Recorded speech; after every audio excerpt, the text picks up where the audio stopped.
Welcome back to Curse, Code, and Crown, a live play Dungeons & Dragons 5th edition podcast featuring a fully original world and campaign. I am the wizard Cronox, observer of time. Curse, Code, and Crown features our regular voiceover artists and improvisers, Laura Hamstra as the Orc Countess Ida and Princess Gwendolyn, Tyler Hewitt as Makka Deathcap, and Ryan LaPlante as Duncan Danno, alongside our dungeon master, the incredible Tom McGee. So get ready for an adventure including thrills, chills, and hope for a brighter tomorrow. It's time for Curse, Code, and Crown! You find yourselves at the Exiles moon. You've been greeted by the mysterious proprietor who has just opened her arms wide and welcomed you.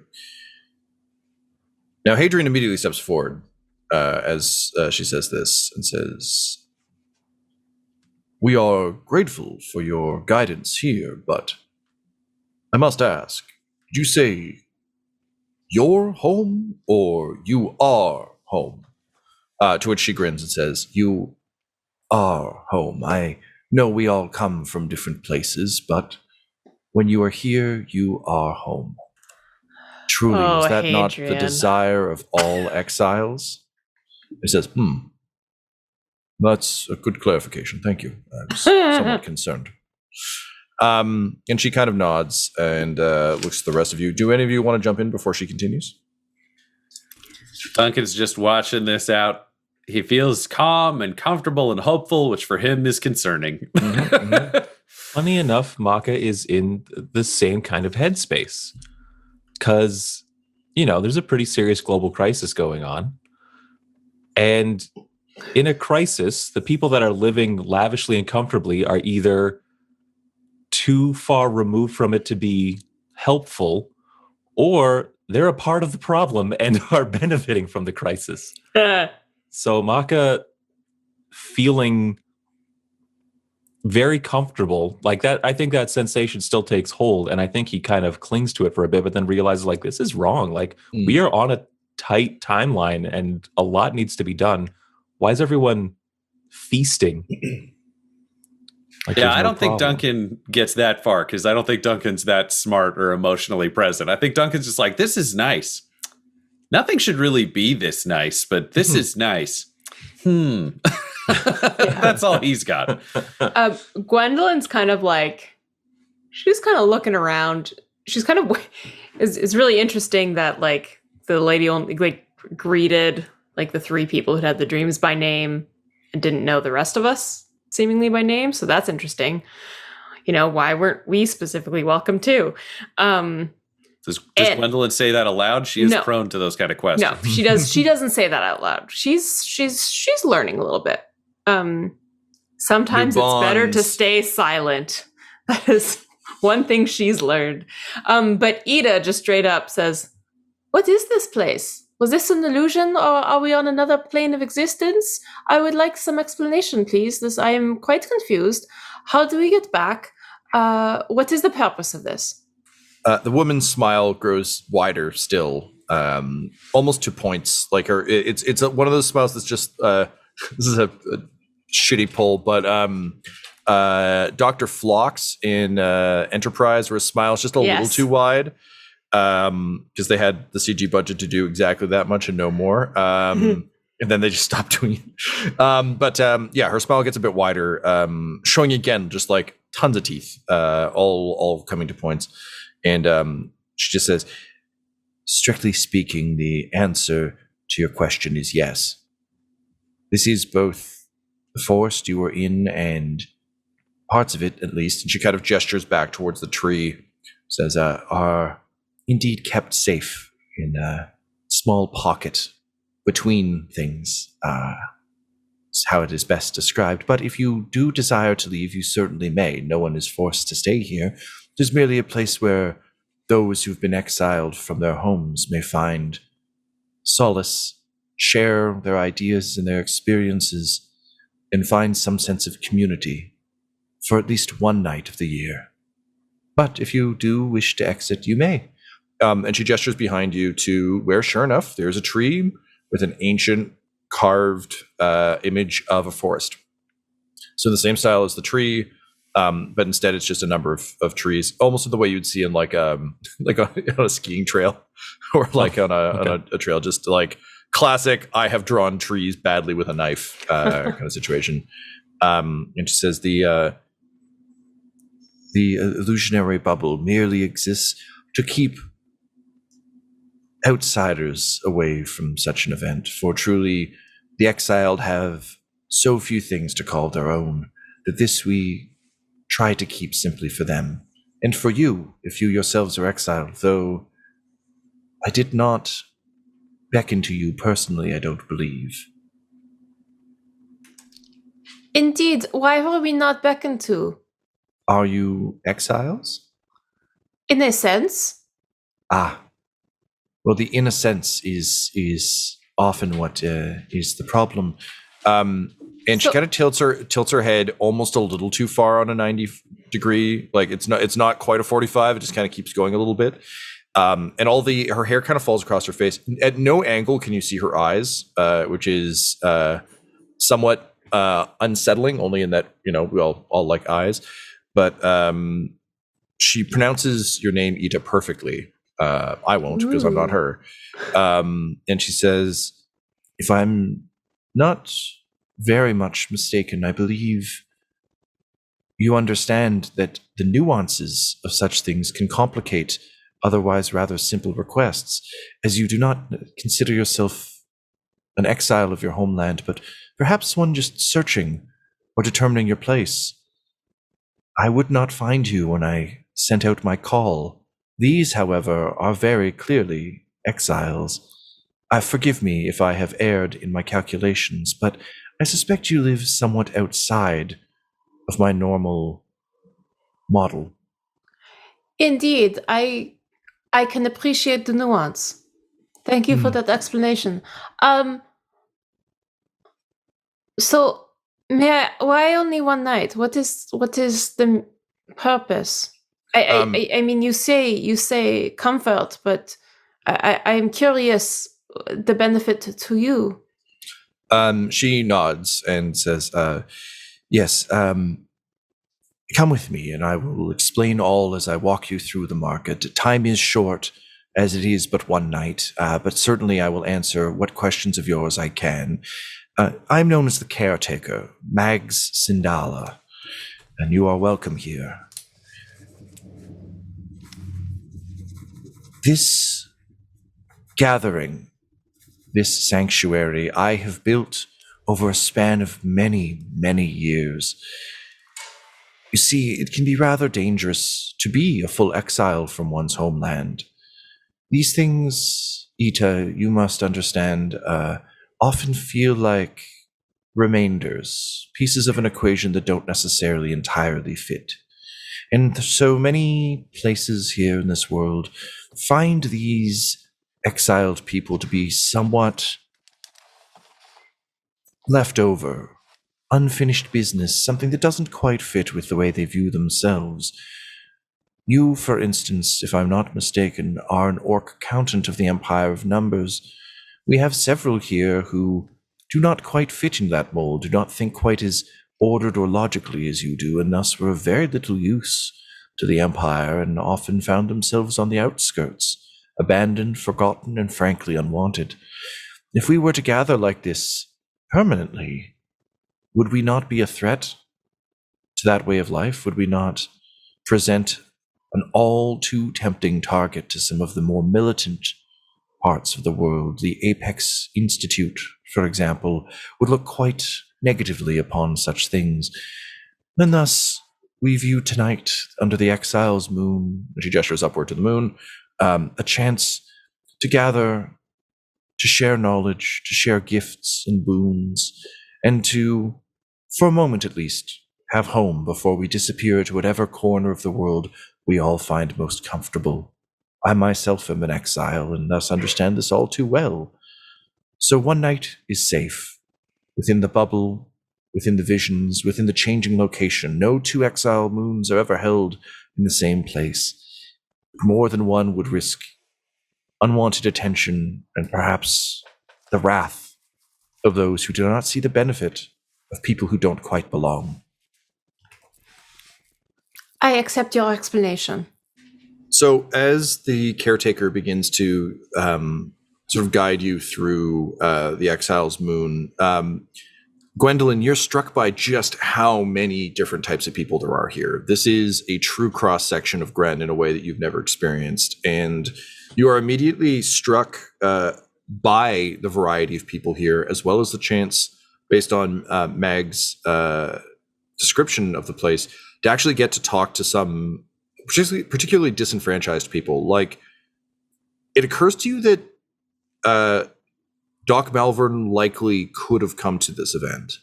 You're not sure if he did, but this would definitely seem to be, in terms of how he was describing his own experience, a solid place for that. Duncan, similarly for you, weirdly, the feeling of being at home is now shifting a bit because this feels like the docks. But this feels like that bar that we met you in way back in episode 1, in that it's relatively unregulated. You can see there's all manner of people here, and honestly, it has very much a like a carnival vibe, where there's just like a lot of action and excitement and movement. Some of it chaotic, some of it's destructive, but also very joyful. And it just really does feel like, weirdly, like your old patrol routes, which is somewhat of a comfort because that you can fucking understand. Mm-hmm. And Makka, for you, I don't think this feels any better or worse than a fully populated space would be. You have your usual aversion to this amount of people in one spot. Yeah. But you are relieved that there's no like hardcore lack of, the cluster is not absent from this space. It doesn't exist in some hellish temporal nightmare zone like pocket dimension or something. Pretty much everywhere else you go. The tree itself gives off absolutely nothing, and from kind of feeling everything around you, even with the root folk knowledge, this thing does, if anything feels extra dimensional, it's the tree and likely to some extent the caretaker. But everything else feels very much like kind of what it is. There is an ever-present aura of magic. You can tell the bubble that popped to allow you in is kind of back in place. It seems kind of like an advanced illusion. Like it's more than just like if you walked up to it and you didn't press the icon, you wouldn't get through it. You would likely probably not bounce off it, but in all, like, I mean, I can just tell you this because you're not outside the bubble. You'd find yourself turned around in the woods. So it would just kind of gently guide you away from where you were trying to go in a way that wouldn't feel evil, but would prevent you from stumbling into it. It basically Blair Witch you away from wherever you wanted to go. So you just find yourself wandering through the woods endlessly until you've left the woods. You just wouldn't find yourself in like the middle if you were a muggle coming up on the Quidditch World Cup. 100%. You'd be like, oh, I have an appointment, and run away. Yeah, exactly. Yeah. Fuck, I want to go to the Quidditch World Cup. That'd be so fun. But that's actually, Laura, that's a great parallel for this because it's that level. Like Harry Potter's always had a weird undercurrent of violence in its like fun events. Yeah. That undercurrent is here too. It does feel like an Olympic event or like a Euro or World Cup event where there are definitely hooligans in this crowd. And you can tell there are people who've come here to get fucked up and wreck some shit. But since the general tone and the general kind of mob mentality is positive, those things kind of seem to happen in their own little pockets, where similar to people getting in a fight in a crowded pub, everyone just kind of backs away, lets them do whatever they're doing, and then crowds back in. There's no like collateral happening. It's very much, the people in the mosh pit who want to fight are fighting in the mosh pit. Everyone else is just having a good time in the mosh pit. Okay. But yes, a very like Quidditch-esque, like occasionally a tent will get knocked over by something crazy and everyone just kind of laughs and resets it. But definitely there is that undercurrent of violence, which again, I think Duncan is reacting to and monitoring. You can see Hadrian looks wildly uncomfortable in this space. Like this is a guy who likes rules and order. So this is all he can see are the amount of like dangerous angles. So unlike Duncan, who's like, oh yeah, but I know how to handle those. He's just like, what? Hadrian's the man who believes if he storms a castle, the populace will rise up with him, and Duncan's the guy who knows what it's like to get shanked in an alley. You know, there's just a difference. Hadrian's basically looking for a cop to report some stuff to. Like, he's clearly like looking around for like a police booth to be like, hey, what's going on over there? Jasmeet is in fucking heaven. She is super, super happy. And again, if your job is to work on a thing you don't understand and possibly have to parachute off your home as it crashes to Earth, wacky, death-defying fun is kind of her jam. And you can see she's very amused. Nibs is actually fairly, he seems intrigued, but is cautious in a way, I think, Duncan, that kind of tracks with, again, what you've seen of him, in that he also doesn't seem to trust a good thing like this. Like, it's exciting, but Norman hates this. He hates this many people. He hates that it's dirty. And you can hear him kind of muttering about the unsanitary nature of preparing street food as you walk by like several stalls that are cooking over massive iron woks with like a flame under them, and just like clearly like cooking mass batches of food to hand out in small sort of leaf cups to people. And he's just like, he's that guy who's just like walking by a food truck being like, how could it possibly? Whereas like walking through a market being like, kebabs. Which is why he doesn't get to have any good food. Idiot. But yeah, so that's kind of the way things are looking. Mags is leading you through the crowd towards the tree. Is there anything any of you want to do? Duncan would be keeping a very sharp eye out for two things. A, he'd be watching Nibs because he cares about Nibs. The squire is clearly not used to this environment, and he's the guy who'll get like dragged into a gambling den by accident. And B, the Tournament of Champions, or the Order of Champions. This feels 110% like a place where he would accidentally stumble upon someone who might shoot or stab him. So he is ultra vigilant for that symbol or any sign that there's somebody here who's playing the game. Cool. I'm going to save you from passive perception on this because this feels like active perception. So can you roll me a perception check, please? Yes, I can. And I'll give you advantage because I feel like this kind of environment is one you're actually very good at tracking. You'd think. That's a 10. You do have a point of inspiration. Yeah, I'm going to burn that shit. There we go. That's a dirty 20. That's much better. Dirty 20. All right. Well done. So you're keeping an eye out. You don't see the symbol anywhere, so that's nice. But as you're making your way through the crowd, your eyes alight on like an old elf, which is strange to see here because previously the only elves you've encountered were the Covenant of Crecate and had all kind of gone down a different path. So seeing just like a non familiared elf is strange to you. And he seems to be carving mandolins. So he's like working on stringing a mandolin. You can tell he's got like a little shop there. There's a couple of people waiting, and there's a bunch of kind of beautifully created instruments just kind of clattering behind him in the wind around his little shop. And you don't think too much of him when you see him because he is a man who is like doing a job and not really paying attention. But it's one of those people where like your eyes keep catching him, and the second time your eyes meet. And when you dart your eyes back to him, your eyes meet again. And when it happens one more time, you start to get the sense of like, oh, it's like a meet cute but deadly. So yes, you are fairly confident that whether it's the Order of Champions or something else, that this guy is problem. He is a problem. But at the same time, he is an old man making loots. So you know, he's not like the mirror vampire, at least. Fair enough. He clocked me as well. Yes, it was kind of the kind of thing where like the first time you looked at him, you just kind of caught him out of the corner of your eye and you saw the booth. You didn't think of it. You continued to scan. But the second time you looked over, he was looking at you. The third time you looked over, he's looking at you. The fourth time you looked over, he was looking at you. And you get the sense that as you look away, he does too.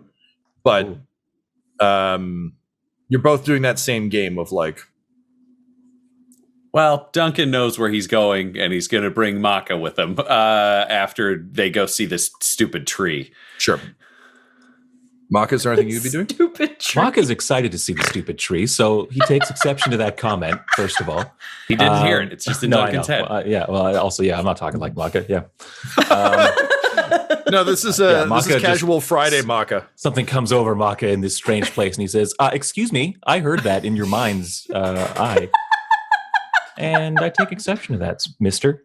I think, he looking forward to getting to this tree, but also I think just looking around for what these other exiles are up to. You know what I mean? Like if everyone's just here socializing and partying, what a goddamn useless waste of time, in Makka's opinion.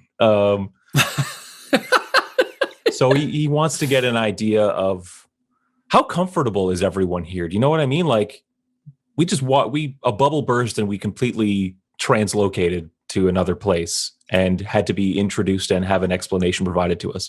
Are there people here that appear to be uncomfortable with the current state of affairs? Yeah, can you roll me an insight? 13, and insight is not a lot. Oh, no, it is. Total of 18. Yeah. You definitely see people who look lost. Okay. And people who look like tourists who've just stepped off a bus in New York and are like, holy shit, New York, what? You also see some people who are who look disappointed. Like not everyone here is having a blast. Okay. There's some people who, Makka wouldn't clock this because I don't think he understands facial expression and anatomy in other creatures necessarily.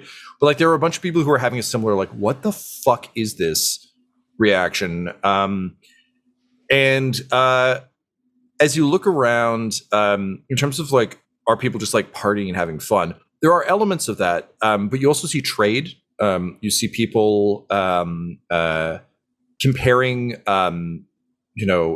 farming equipment. You see seeds being passed back and forth. You see someone like mending someone else's outfit.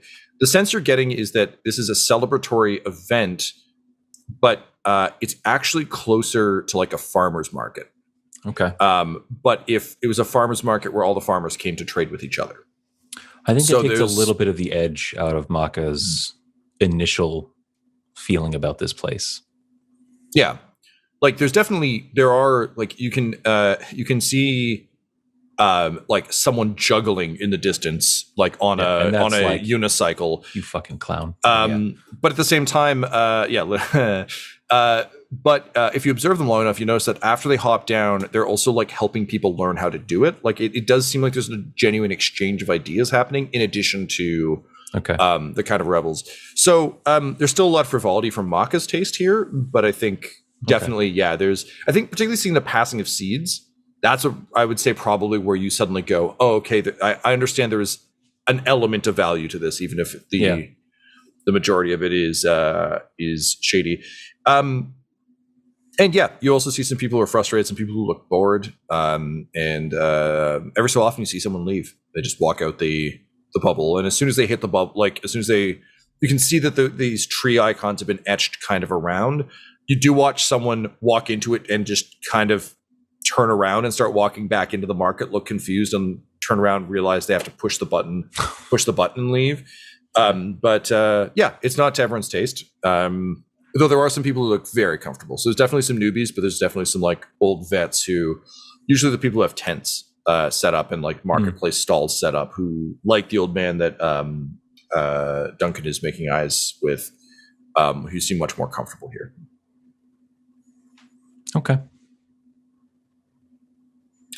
Gwendolyn, is there anything you would want to do on the way to the tree? I think Gwendolyn's just kind of like keeping an eye out for like, I think she's just generally taking it all in and just keeping an eye out for what kind of folks are around, who she wants to like chat with. This is a learning opportunity for her, so. Okay, gotcha. She'll take advantage if she can. Can you roll perception or investigation, please? Yeah.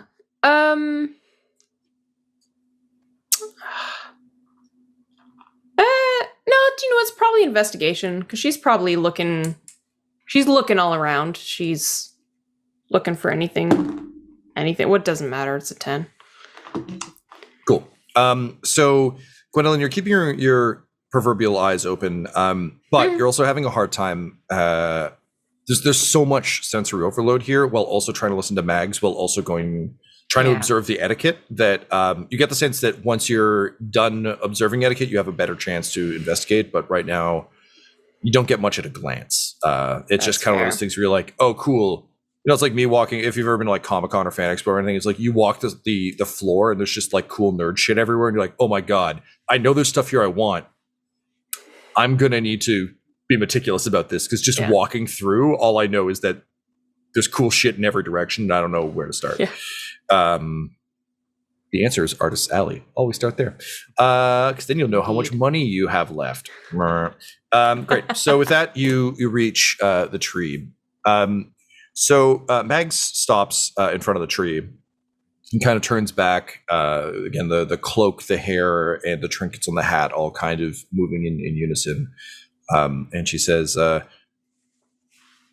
ask only one thing of those who come to the Exiles moon, and that is that you add something of yourself, of your culture, of who you are and what you believe to the tree. It stands as a beacon to all of those who have lost the place they call home, to know that somewhere, at least, people from all corners of the world have found solace with each other. It also stands as a beautiful testament to all who have passed through here. So, if you would all like to stay, I ask that you add something that you feel represents you, where you come from, or what you believe in, to the tree, that all who behold it may learn of you.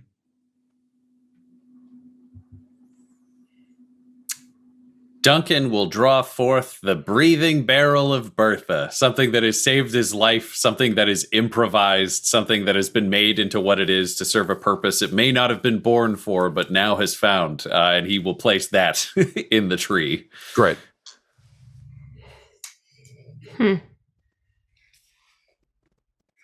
Duncan also, quite consciously, did not place anything with the Dawnbreaker symbol because he's still not 100% sure of this and does not want to do like a corporate endorsement.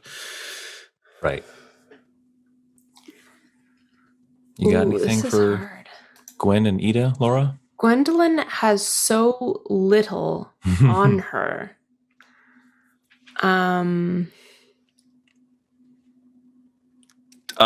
What is the material that Gwendolyn's armor is made out of, Tom? Emulium, but what does it look like metal wise? It's gold, like coppery, right?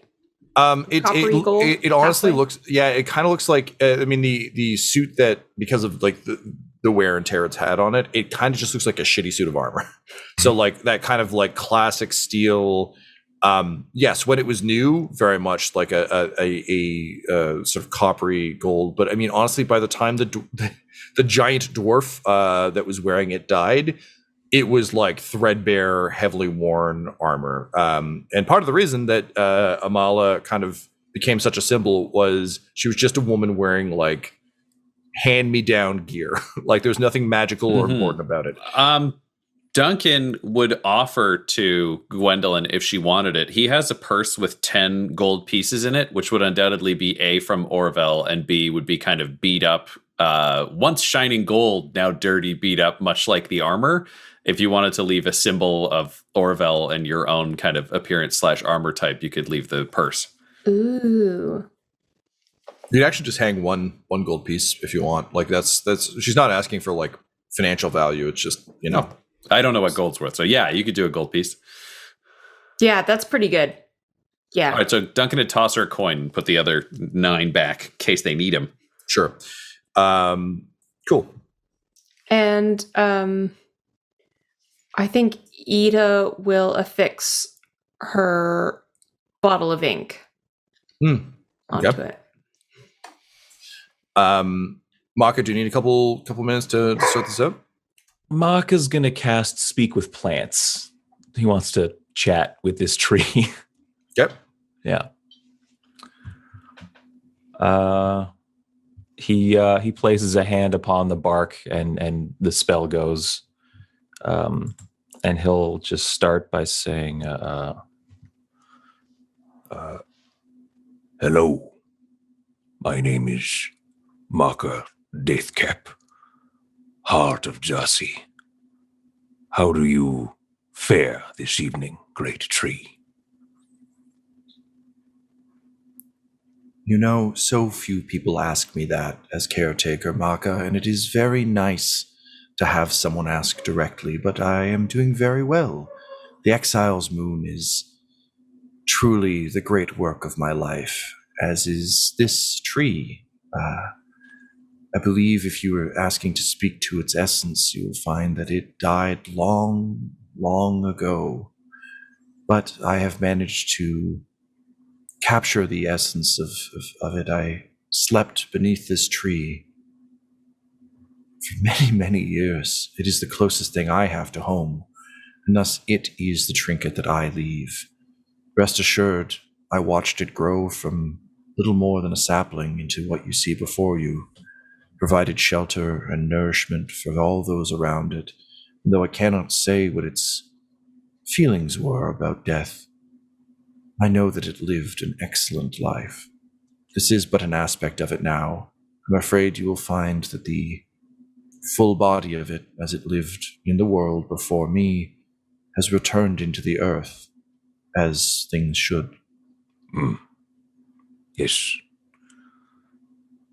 Then, as a sign of respect, I think I know just what to add to this tree. Thank you again for asking how it and I were doing, Makka. It is very much appreciated. I shall leave you to your offering. Makka, And then the tree goes nods. silent. Okay. He nods, and he kind of plucks a mushroom off of his shoulder, and just kind of gently places it on one of the like large roots at the base of the tree, and kind of just magically kind of tries to tend to it there for it to kind of take hold, the way fungi and mushrooms do with big dead trees. And he'll place that there. Cool. It looks a little bit like it's trying to grow on glass, in that it kind of spreads out a little bit, but not as naturally as you'd expect. It kind of holds there for a moment, and you see Mags kind of nod at you with like a small smile, and then it merges into the tree as you would expect a fungi would. So Jasmeet steps forward, and she kind of like looks at all of you awkwardly, because again she's fully on side, but also she's a relatively private person. But after kind of a moment of realizing she's witnessed all of you do your things, and it would be kind of rude if she didn't reciprocate, she looks down at her pipe, and with like a true air of longing, sort of ties a quick noose around it, and slings it up. And then she takes a couple steps away, looks at all of you, and says,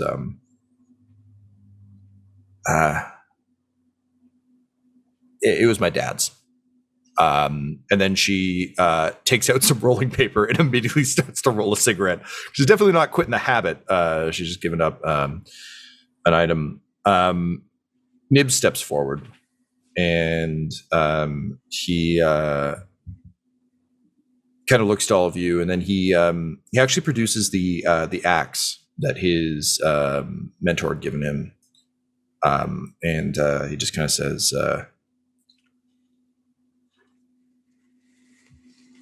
"This is the weapon of a hero. It's a fine weapon, but it's not my weapon, and I don't think I'd be very good with it. I think I need to figure out what mine is, and learn from this one." And he kind of holds the axe, and he says, "But figure out what best fits my hands." And the teachings that the person who wielded this put in them. So he kind of Doesn't really know how to he considers like thwacking it into the side. That's clearly not the right decision. And then eventually just kind of shrugs and like hands it to Mags. And it disappears beneath her cloak for a moment, and you see some rustling. And when it comes out, there's sort of almost a cradle built around it of rope, and she passes it back to Nibs, who hangs it.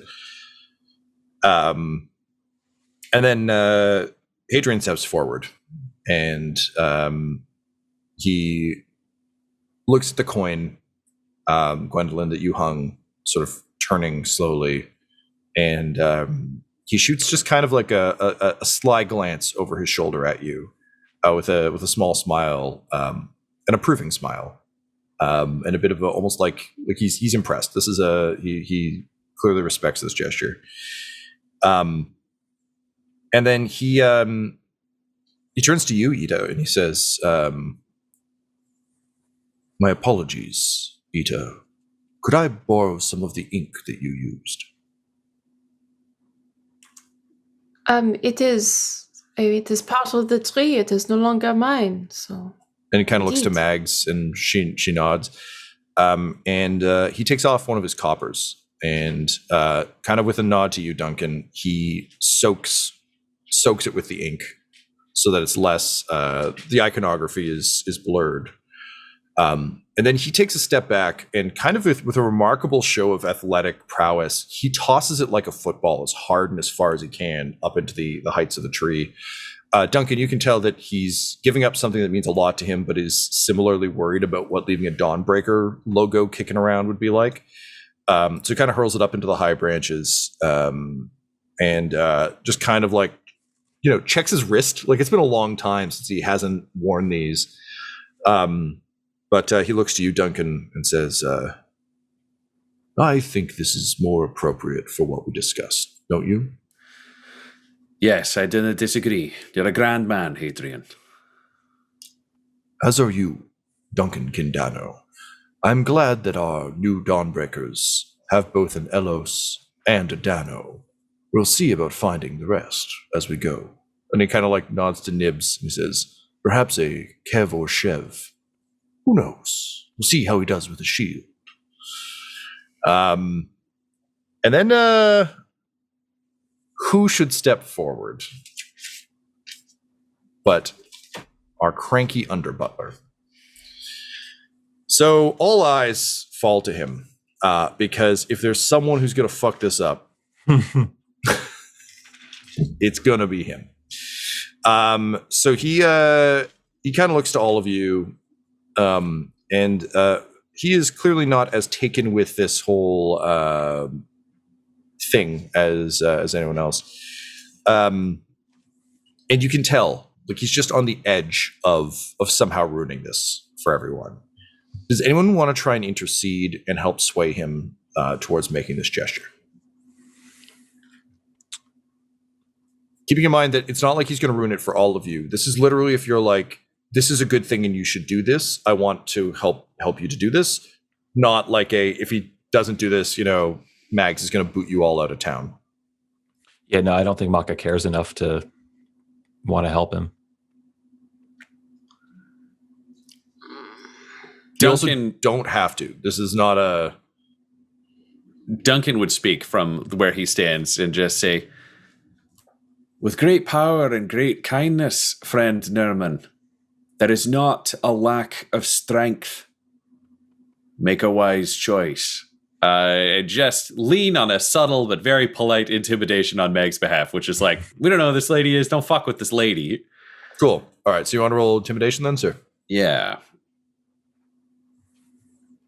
That is a 24. He kind of glares at you, not thinking you're talking about him, and then he follows your eyes to Mags, who, whether intentionally or not, just kind of slumps her shoulders enough to let the cloak fall in such a way that it's very clear there's more under the cloak than meets the eye. And his kind of lips grow, like he pouts in the way only, like a subtle pout, but a pout nonetheless. And then he reaches into the pocket of his vest and he pulls out a ring of keys, and he starts trying to take one key off, and it's clearly like these are not. It's an iron key link. So he pulls and he pulls and he pulls, and then finally, looking at everyone getting slightly impatient, he sighs and unclasps the chain, and he says, "The keys to the palace," and he hangs them. And then, like, kind of seeing, I think, Gwendolyn's armor creak back in surprise, he says, "Yeah. The parts of it I was allowed into." Oh, all right. If he could roll his eyes further back into his head, he would, but he did nevertheless complete the gesture. And then Duncan's impressed. I'll say that. Duncan straight up didn't think he was capable of it. He thinks differently of Nerman after this experience than he did before. Cool. Yeah, you can also tell that, like, even though he's being like a dick about it, it clearly meant something. And giving up something like that clearly meant something to him. And then Fallow Ted steps forward and says, "Hey, hi. I'm not exactly an exile. I kind of left of my own free will, and my home is the road, and I kind of like it that way. But this seems like a kind of a neat tradition. So can I hang something?" And Mags turns and like kind of like puts like. And again, her hands are like a little too large when you actually like look at them in comparison to people. So she puts a hand on his shoulder and says, "I appreciate that you respect our rituals here. I am afraid you are no exile, and thus your offering is not welcome at this time. But thank you for asking. And please, as someone who has helped exiles, you are welcome here as a guest. But know that you are simply that, a guest." And he kind of nods and says, "Yeah, all right. Guess." And with that, the caretaker turns to the rest of you and says, "You are now all truly welcome here under the Exiles' moon. You will find people of all sorts here willing to share and partake of knowledge, experience, and goods. I simply ask that you respect that everyone here has faced hardships. How you treat them is up to you, but please do keep that in mind. It is a hard road we exiles walk, and that is always worth respecting." And with that, she kind of opens her arms, smiles at you, and even though you don't all blink in unison, you all do blink at some point, and when you do, she's gone. It doesn't necessarily happen at the same time for all of you, but sure enough, within a breath, she's gone.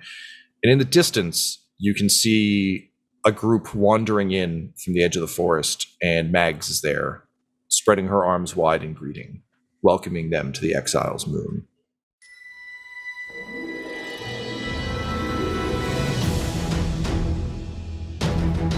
This episode of Curse Code and Crowd Sound was mixed and edited by Laura Hamstra, and the campaign was created by Tom McGee. Our original theme music was composed by Landon Knoblock, and Curse Code and Crown's artwork was created by the brilliant Borovic. If you want to follow our players or our DM on Twitter, you can reach out to Laura at EL Hamstring, Ryan at the Ryan LaPlante, Tyler at Tyler_Hewitt, Tom McGee at McGeeTD, or you can message our whole company at DumDumDice. So please, join us again for more Curse, Code, and Crown!